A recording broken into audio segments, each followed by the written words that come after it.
Hello everyone, welcome to Neso school. हम पढ़ रहे हैं क्लास 10th बायोलॉजी में chapter 7 how do organisms reproduce, जिसमें अभी तक हम सारे टॉपिक्स को अच्छे से समझ चुके हैं और अब हम मिलकर सॉल्व करेंगे इस चैप्टर के अंत में दिए गए क्वेश्चंस को। तो देरी किस बात की, शुरू करते हैं आज का लेक्चर, जिसका नाम है how do organisms reproduce exercises. जैसा कि हमें पता है, इस चैप्टर के अंत में दी गई है एक्सरसाइजेस, जिसमें टोटल 11 क्वेश्चंस हैं। इन 11 क्वेश्चंस में से first 3 questions multiple choice questions हैं, यानी कि इन क्वेश्चंस में 4 ऑप्शंस होंगे और जो बाकी के क्वेश्चंस हैं, यानी कि क्वेश्चन नंबर 4 से लेकर क्वेश्चन नंबर 11 तक सब्जेक्टिव टाइप क्वेश्चंस हैं।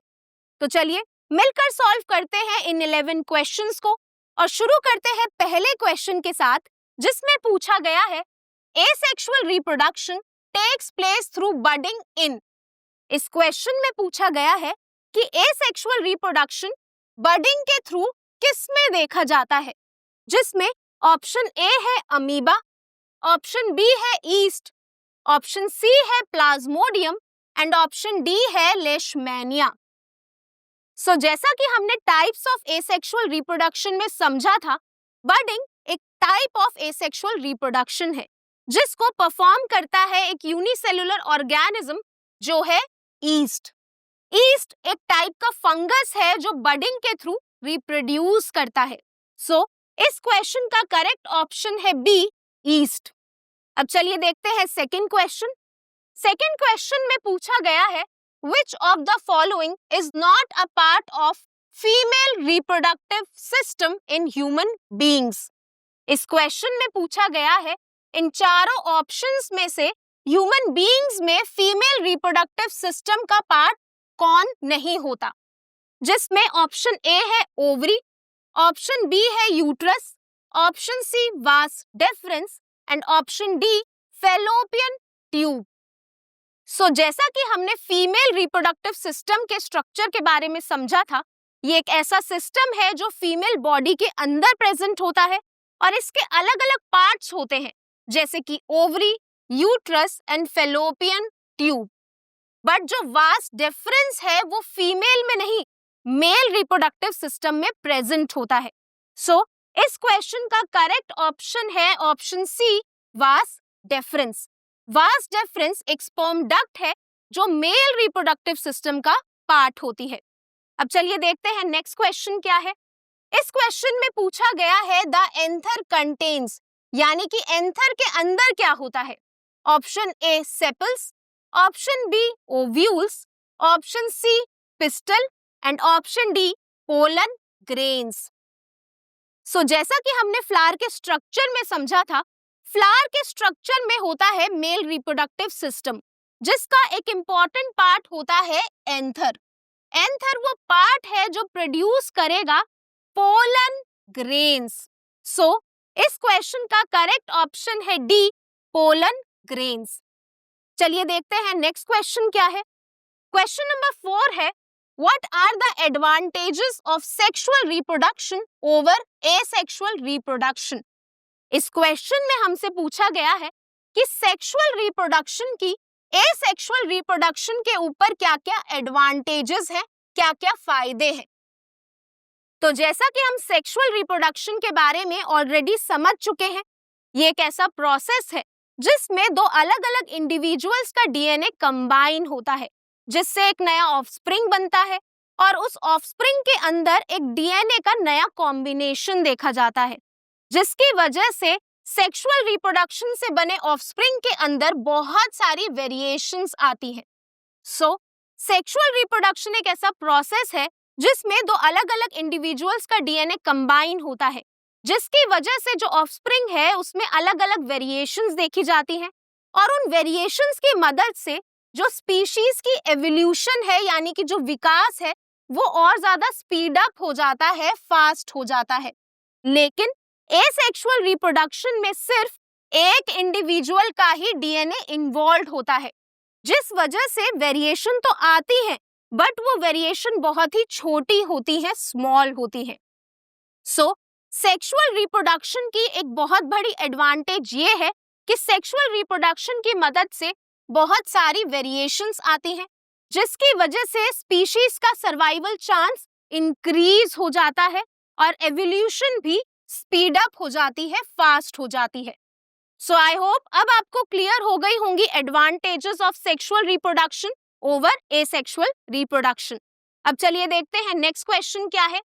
सो क्वेश्चन नंबर 5 है, what are the functions performed by the testis in human beings? Human beings के अंदर जो टेस्टिस है उनका क्या क्या फंक्शन होता है? तो जैसा कि हमें पता है, मेल रिप्रोडक्टिव सिस्टम की एक बहुत ही इंपॉर्टेंट ऑर्गन होती है जिसको हम बोलते हैं टेस्टिस। टेस्टिस वो ऑर्गन है जिसके दो मेन फंक्शन होते हैं। पहला फंक्शन होता है प्रोडक्शन ऑफ मेल गैमीट्स, यानी कि जो टेस्टिस है वो स्पर्म फॉर्मेशन में हेल्प करती है।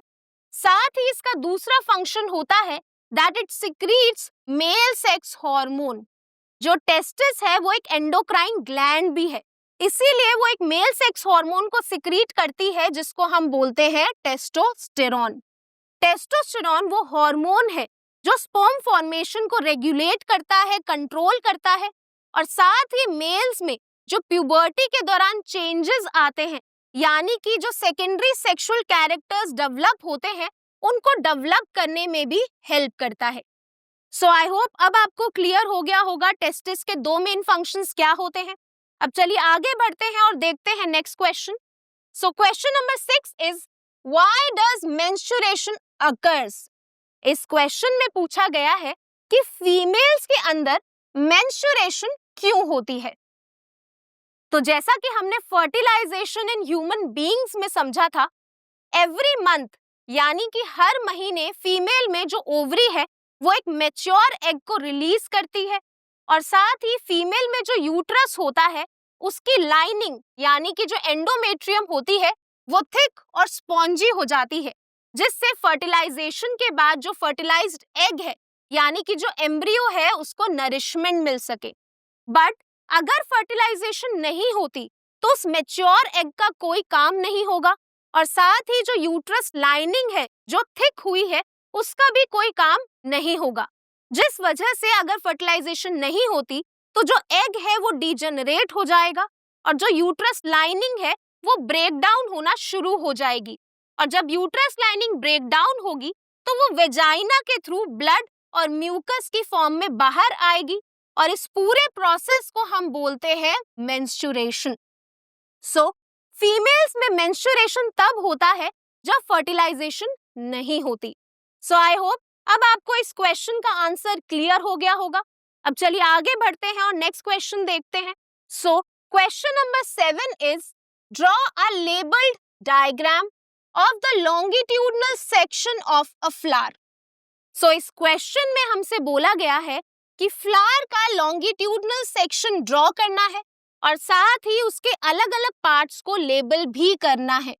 सो इस क्वेश्चन को आंसर करने के लिए हम पेंसिल की मदद से फ्लावर के लॉन्गिट्यूडनल सेक्शन को ड्रॉ करेंगे और साथ ही उसके हर एक पार्ट को नीटली पेंसिल की मदद से लेबल भी करेंगे। सो जैसा कि आप देख सकते हैं, यहाँ पर मैंने ऑलरेडी फ्लावर का डायग्राम ड्रॉ किया हुआ है और उसको अलग अलग पार्ट्स को लेबल भी किया हुआ है। तो चलिए एक बार क्विकली देख लेते हैं फ्लावर के अलग अलग पार्ट्स को।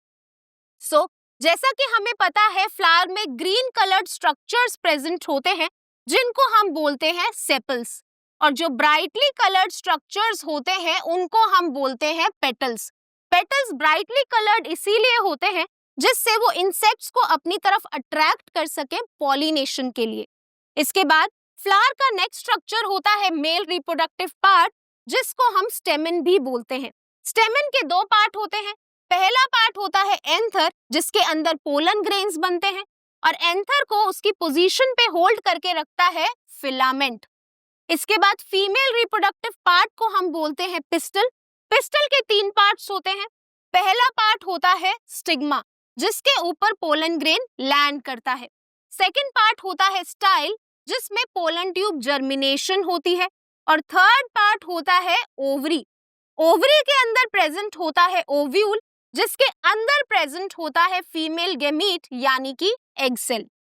सो आई होप अब आपको क्लियर हो गया होगा कि हमें फ्लावर का लॉन्गिट्यूडनल सेक्शन कैसे ड्रॉ करना है और उसको किस वे में लेबल करना है।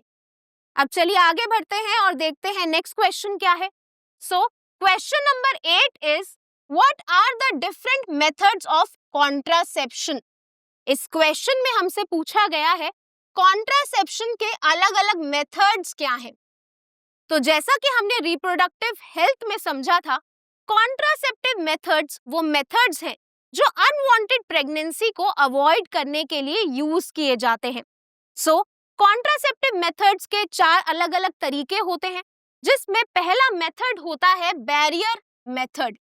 बैरियर मेथड एक ऐसा मेथड है जिसमें बैरियर यानी कि कॉन्डम्स की मदद से स्पर्म्स को एग तक पहुंचने से रोका जाता है, और अगर स्पर्म एग तक नहीं पहुंच पाएंगे तो फर्टिलाइजेशन भी नहीं होगी। इसके बाद सेकेंड मेथड है ओरल पिल्स। ओरल पिल्स वो टैबलेट्स हैं जो फीमेल्स कंज्यूम करती हैं, और ये जो पिल्स हैं ये फीमेल बॉडी के अंदर जाकर हार्मोनल बैलेंस को चेंज कर देती हैं, जिस वजह से जो ओवरी है वो एग को रिलीज नहीं करती और फर्टिलाइजेशन नहीं हो पाती। इसके बाद थर्ड मेथड है इंट्रा यूट्राइन डिवाइसेस। ये ऐसी डिवाइसेस हैं जो यूट्रस के अंदर प्लेस की जाती हैं डॉक्टर की मदद से। ये वो डिवाइसेस हैं जो स्पर्म्स को फीमेल रिप्रोडक्टिव सिस्टम के अंदर एंटर करने से रोकती हैं। इन डिवाइसेस के अलग अलग नाम होते हैं, जैसे कि कॉपर टी या फिर लूप। अब चलिए देखते हैं लास्ट मेथड जो है सर्जिकल मेथड। सर्जिकल मेथड एक ऐसा मेथड है जिसमें सर्जरी की मदद से अनवांटेड प्रेगनेंसी को अवॉइड किया जाता है। मेल्स में सर्जिकल मेथड को बोलते हैं वासेक्टोमी।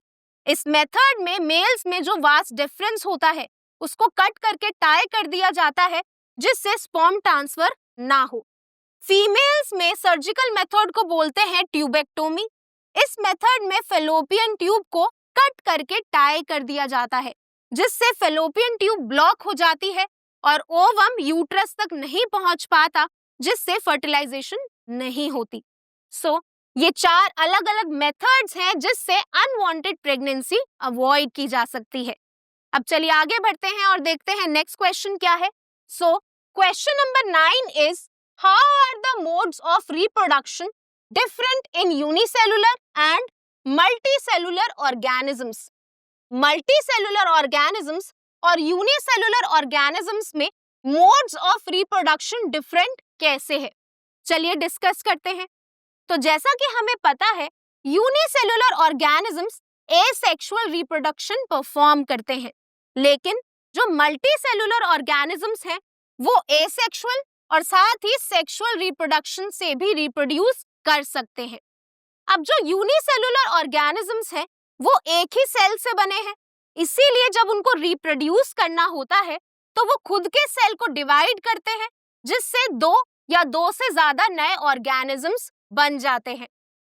लेकिन जो मल्टीसेलुलर ऑर्गेनिजम्स हैं जो सेक्सुअली रिप्रोड्यूस करते हैं, उनमें सेक्सुअल रिप्रोडक्शन के लिए स्पेशलाइज्ड ऑर्गन्स और स्पेशलाइज्ड सेल्स की जरूरत होती है, जैसे reproductive organs and gametes. Gametes वो सेल्स हैं जो 2 अलग अलग ऑर्गेनिजम्स के डीएनए को फ्यूज कराने में हेल्प करते हैं। चलिए देखते हैं थर्ड डिफरेंस क्या है। यूनिसेलुलर ऑर्गेनिजम्स में जो रिप्रोडक्शन होता है वो काफी आसान होता है और जल्दी हो जाता है, लेकिन मल्टीसेलुलर ऑर्गेनिजम्स में जो रिप्रोडक्शन होता है वो स्लो और कॉम्प्लेक्स होता है। यूनिसेलुलर ऑर्गेनिजम्स में बहुत ही कम वेरिएशंस देखी जाती हैं, लेकिन मल्टीसेलुलर ऑर्गेनिजम्स में ज्यादा वेरिएशंस देखी जाती हैं क्योंकि वो सेक्सुअली रिप्रोड्यूस करते हैं। सो ये 4 डिफरेंसेस हैं यूनिसेलुलर और मल्टीसेलुलर ऑर्गेनिजम्स के बीच में रिप्रोडक्शन मोड में। अब चलिए आगे बढ़ते हैं और देखते हैं नेक्स्ट क्वेश्चन क्या है। So question number 10 is how does reproduction help in providing stability to populations of species. इस क्वेश्चन में हमसे पूछा गया है कि अलग अलग स्पीशीज की पॉपुलेशन को स्टेबिलिटी प्रोवाइड करने में रिप्रोडक्शन कैसे हेल्प करता है। सो जैसा कि हमने इंट्रोडक्शन टू रिप्रोडक्शन में डिस्कस किया था, रिप्रोडक्शन की मदद से जो स्पीशीज है उसकी कंटिन्यूटी मेंटेन रहती है, क्योंकि रिप्रोडक्शन की मदद से नए ऑर्गेनिज्म जन्म लेते हैं, जिस वजह से जो उनका पॉपुलेशन साइज है वो मेंटेन रहता है और साथ ही लिविंग ऑर्गेनिज्म की जो डेथ हुई है उसके लॉसेस को भी बैलेंस करता है। इसके बाद next point is the sexual reproduction brings variation, यानी कि सेक्सुअल रिप्रोडक्शन से वेरिएशन आती है, जिस वजह से स्पीशीज के सर्वाइवल चांसेस इंक्रीज हो जाते हैं और उनकी पॉपुलेशन मेंटेन रहती है, स्टेबल रहती है। सो रिप्रोडक्शन की मदद से पॉपुलेशन साइज मेंटेन रहता है और साथ ही सेक्सुअल रिप्रोडक्शन की मदद से जो वेरिएशंस आती हैं उनकी वजह से सर्वाइवल चांसेस इंक्रीज हो जाता है, जिस वजह से पॉपुलेशन मेंटेन रहती है और स्टेबल रहती है। आई होप अब आपको इस क्वेश्चन का आंसर क्लियर हो गया होगा। अब चलिए आगे बढ़ते हैं और देखते हैं लास्ट क्वेश्चन क्या है। So what could be the reasons for adopting contraceptive methods. इस क्वेश्चन में हमसे पूछा गया है कि कॉन्ट्रासेप्टिव मेथड्स को अडॉप्ट करने के क्या-क्या रीजंस हो सकते हैं। जैसा कि हमें पता है, कॉन्ट्रासेप्टिव मेथड्स वो मेथड्स हैं जो अनवांटेड प्रेगनेंसी को अवॉइड करने के लिए यूज किए जाते हैं। तो चलिए देखते हैं वो कौन कौन से रीजंस होते हैं जिस वजह से कोई कपल कॉन्ट्रासेप्टिव मेथड्स को एडॉप्ट कर सकता है। पहला रीजन है to prevent unwanted pregnancies. Unwanted pregnancies को रोकने के लिए भी कॉन्ट्रासेप्टिव मेथड का यूज होता है। Second reason is to control population growth. Increasing population को कंट्रोल करने के लिए कॉन्ट्रासेप्टिव मेथड्स को यूज किया जाता है। Third reason is to maintain gap between children. दो चिल्ड्रन के बीच में गैप मेंटेन करने के लिए भी कॉन्ट्रासेप्टिव मेथड्स को यूज किया जाता है। Fourth reason is to avoid transfer of sexually transmitted diseases like HIV, AIDS. Sexually transmitted diseases को ट्रांसमिट होने से रोकने के लिए भी कोई कपल कॉन्ट्रासेप्टिव मेथड्स को एडॉप्ट कर सकता है, यूज कर सकता है। ये 4 रीजंस हैं जिस वजह से कोई भी कपल कॉन्ट्रासेप्टिव मेथड्स को एडॉप्ट करेगा। इसी के साथ हमारा एक्सरसाइज का लास्ट क्वेश्चन भी कंप्लीट होता है और आज का topic how do organisms reproduce exercises complete होता है। आज के लेक्चर में हमने मिलकर सॉल्व करे हमारे इस चैप्टर के अंत में दिए गए टोटल 11 क्वेश्चंस को। आई होप अब आपको सारे क्वेश्चंस क्लियर हो गए होंगे। तो इसी के साथ हमारा आज का लेक्चर खत्म होता है।